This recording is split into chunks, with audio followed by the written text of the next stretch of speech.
Hello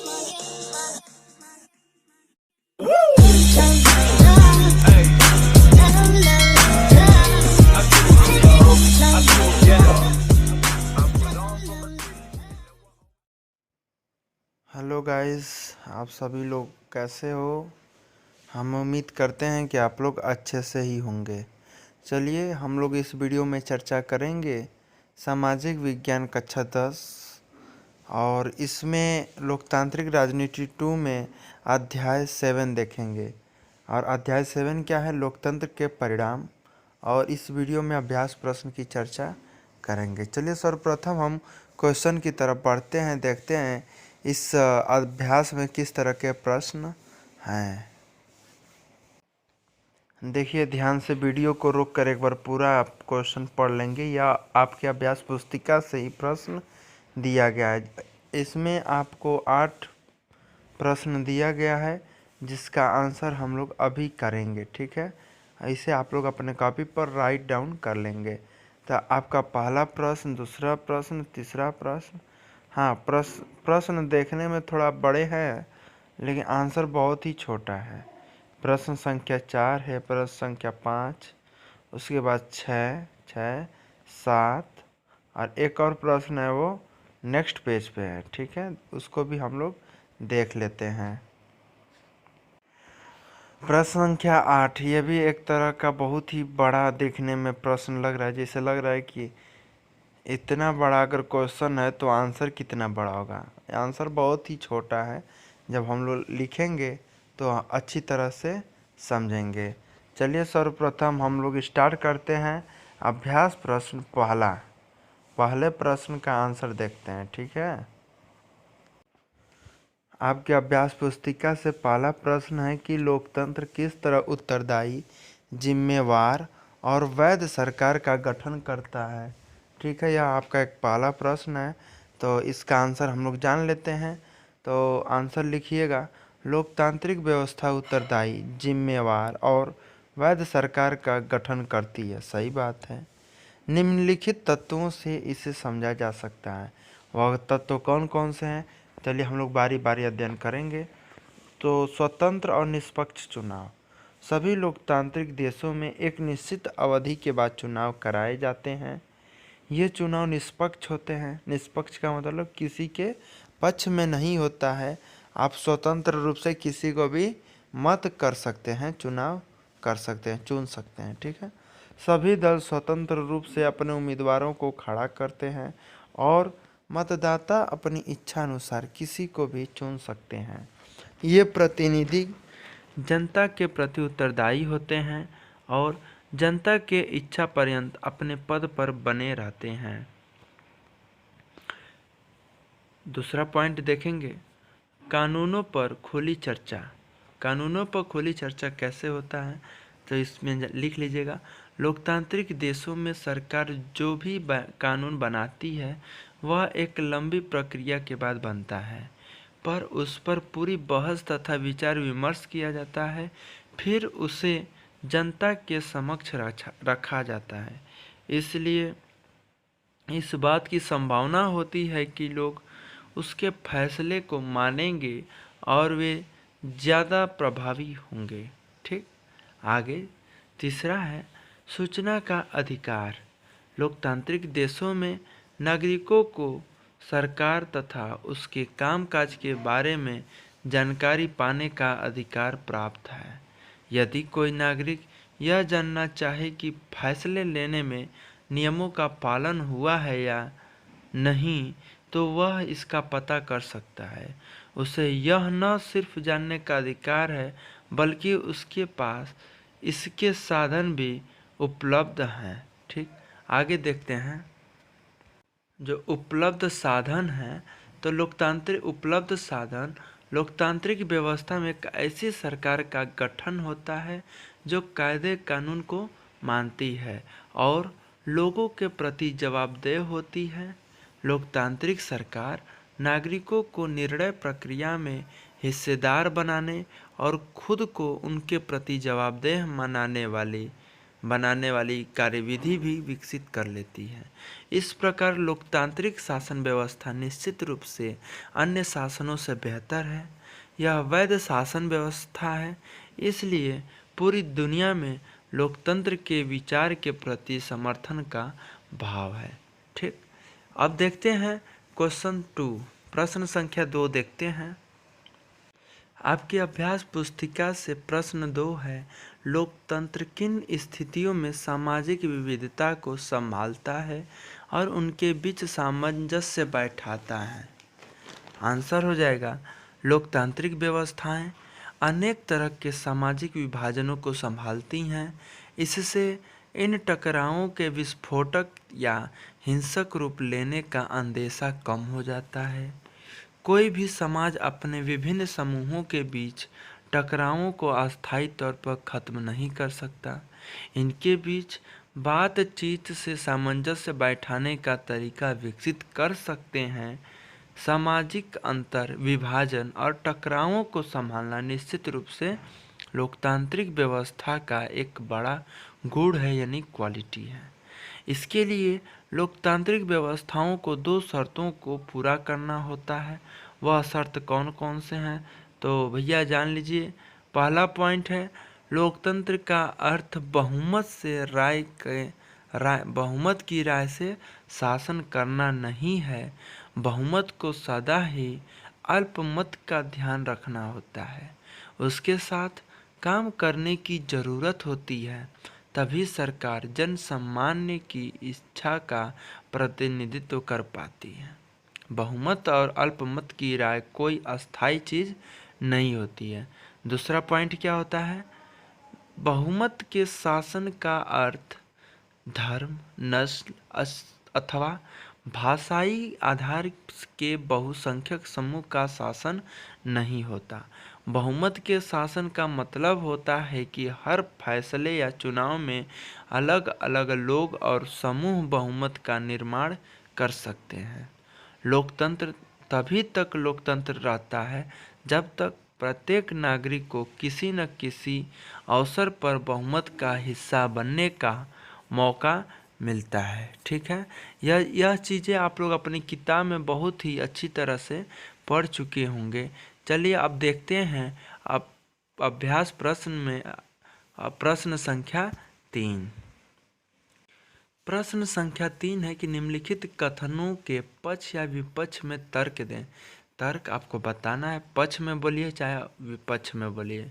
तो पक्ष में होना सभी लोग उचित नहीं समझते हैं, सभी लोग विपक्ष में रहना पसंद करते हैं, यानी कि एक दूसरे की बुराई करना या अच्छाई भी अच्छाई कब करेंगे, जब पक्ष में रहेंगे। बुराई कब करेंगे, जब आप विपक्ष में रहेंगे। देखिए पहला पॉइंट है कि औद्योगिक देश ही लोकतांत्रिक व्यवस्था का भार उठा सकते हैं, पर गरीब देशों को आर्थिक विकास करने के लिए तानाशाही चाहिए। लोकतंत्र अपने नागरिकों के बीच की असमानता को कम नहीं कर सकता। तीसरा, गरीब देशों की सरकार को अपने ज़्यादा संसाधन गरीब को कम करने, आहार, कपड़ा, स्वास्थ्य तथा शिक्षा पर लगाने की जगह उद्योगों और बुनियादों आर्थिक ढांचों पर खर्च करने चाहिए। चौथा पॉइंट है, नागरिकों के बीच आर्थिक समानता अमीर और गरीब दोनों तरह के लोकतांत्रिक देशों में है। पांचवा, लोकतंत्र में सभी को एक ही वोट का अधिकार है। इसका मतलब है कि लोकतंत्र में किसी तरह का प्रभुत्व या और टकराव नहीं होता। अब देखते हैं जो आपका आंसर में आप विपक्ष में तर्क हेडिंग डालकर लिख लेंगे। जो आपका पहला क था, पहला पॉइंट क्या था आपका, औद्योगिक देश ही लोकतांत्रिक व्यवस्था का भार उठा सकते हैं, यही आपका पहला पॉइंट है। तो अब इसका जब तर्क करेंगे विपक्ष में तो आप लिख लीजिएगा, औद्योगिक देश ही लोकतांत्रिक व्यवस्था का भार उठा सकते हैं, पर गरीब देशों को आर्थिक विकास के लिए तानाशाही चाहिए। यह कथन सही नहीं है। गरीब देश आर्थिक विकास तानाशाही शासन में नहीं कर सकते, क्योंकि तानाशाही शासन में न तो स्वतंत्रता होती है, न समानता होती है, न राजनीतिक होती है, आर्थिक अधिकार भी नहीं होता है।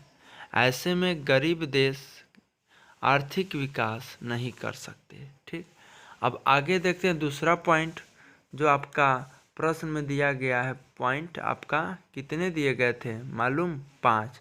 तो अब हम लोग देखते हैं दूसरा पॉइंट। दूसरा पॉइंट क्या कहता है? दूसरा पॉइंट है कि लोकतंत्र अपने नागरिकों के बीच की असमानताओं को कम कर सकता है, क्योंकि लोकतंत्र में नागरिकों को राजनीतिक, सामाजिक तथा आर्थिक अधिकार प्राप्त होते हैं। इसके साथ ही लोकतंत्र समानता लाने के लिए कानून भी बना सकता है। जैसे भारत में बहुत से कानूनों के माध्यम से सामाजिक, आर्थिक असमानता को कम करने की कोशिश की गई है। तीसरा पॉइंट, यह कथन सही नहीं है। तीसरा पॉइंट आप लोग देखे होंगे जो भी प्रश्न में दिया गया था कि यह कथन सही नहीं है कि गरीब देशों को अपने संसाधन, उद्योगों और बुनियादी ढांचे पर खर्च करने चाहिए। गरीब देशों का लक्ष्य होना चाहिए पहले अपने देश के लोगों की आहार, कपड़ा, स्वास्थ्य तथा शिक्षा आदि बुनियादी आवश्यकताओं को पूरा करना।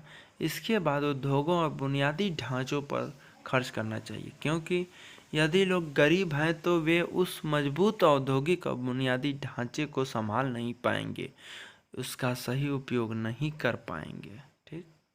चौथा है, नागरिकों के बीच आर्थिक समानता अमीर और गरीब दोनों तरह के लोकतांत्रिक देशों में है। बिल्कुल सही बात है, ऐसा नहीं है, ऐसा नहीं है। आर्थिक समानता अमीर और गरीब किसी देश में पूरी तरह से नहीं है। दोनों प्रकार के देशों में देश की कुल आय कुछ ही लोगों के हाथों में है। कुल आय, इनकम कुछ ही लोगों के हाथों में है। अमीर और गरीब के बीच एक बड़ी खाई देखने को मिलती है। फर्क इतना है कि गरीब देशों में गरीबी की संख्या बहुत ज़्यादा होती है, जबकि अमीर देशों में यह संख्या बहुत कम होती है। चलिए अंतिम और आखिरी पॉइंट पांचवा देखते हैं। पांचवा क्या कहता है, लिख लीजिएगा। लोकतंत्र में सभी को एक ही वोट का अधिकार है।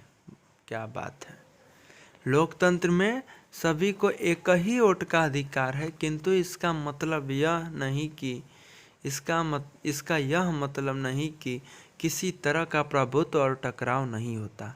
सभी लोग एक ही वोट देते हैं, किंतु जो लोग आर्थिक रूप से समर्थ हैं वे राजनीति में भी प्रभुत्व रखते हैं तथा समाज के विभिन्न वर्गों के बीच टकराव की स्थिति बनी रहती है। ठीक, अब आगे देखते हैं प्रश्न। प्रश्न संख्या 4 है, नीचे दिए गए ब्यौरों में लोकतंत्र की चुनौती की पहचान करें। और ये स्थितियाँ किस तरह नागरिकों के गरिमापूर्ण, सुरक्षित और शांतिपूर्ण जीवन के लिए चुनौती पेश करती है। लोकतंत्र को मजबूत बनाने के लिए नीतिगत संस्थागत उपाय भी सुझाएं, यानी कि बताना है। तो इसमें आप लोग पहला देखेंगे, पहला पॉइंट है कि उच्च न्यायालय के निर्देश के बाद उड़ीसा में दलितों और गैर दलितों के प्रवेश के लिए अलग अलग दरवाज़ा रखने वाले एक मंदिर को एक ही दरवाजे से सबको प्रवेश करने की अनुमति देनी पड़ी।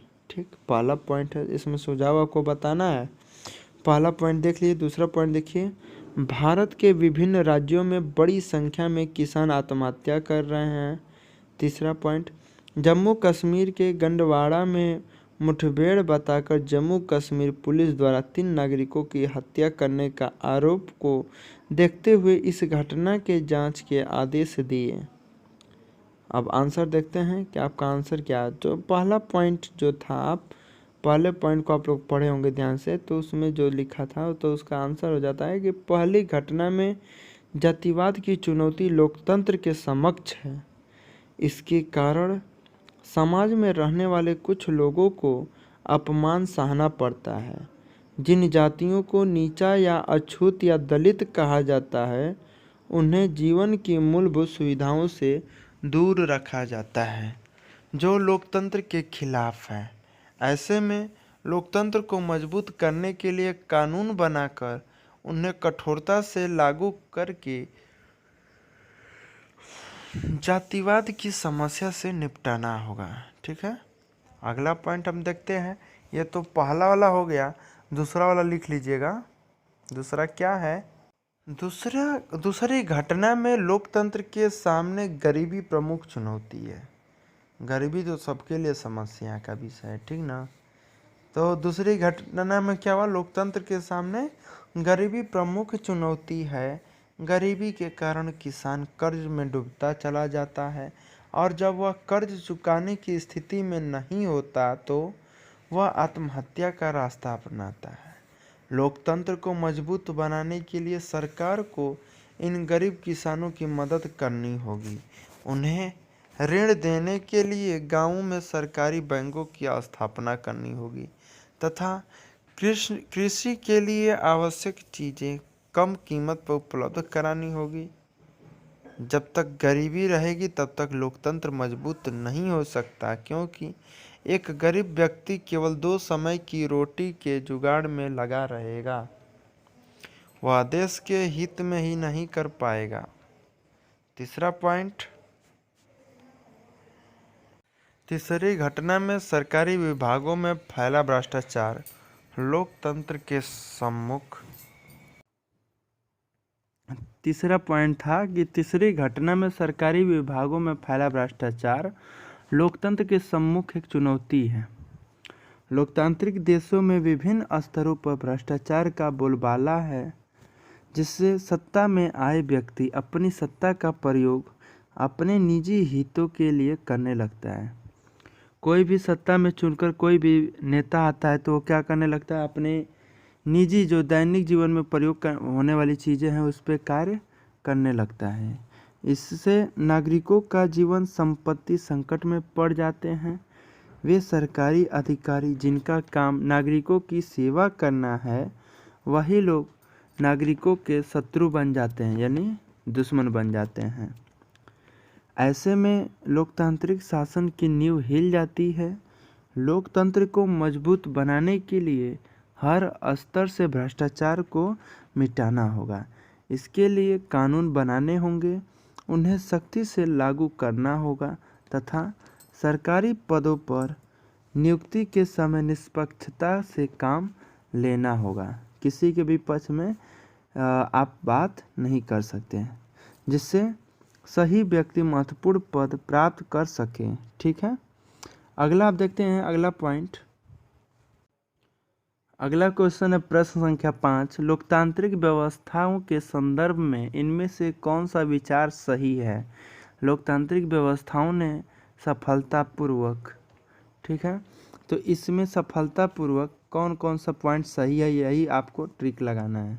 तो लोगों के बीच टकराव को समाप्त कर दिया, लोगों के बीच आर्थिक असमानताएं समाप्त कर दी है, हाशिए के समूह में कैसा व्यवहार हो इस बारे में सारे मतभेद मिटा दिए गए, और चौथा है राजनीतिक गैर बराबरी के विचार को समाप्त कर दिया।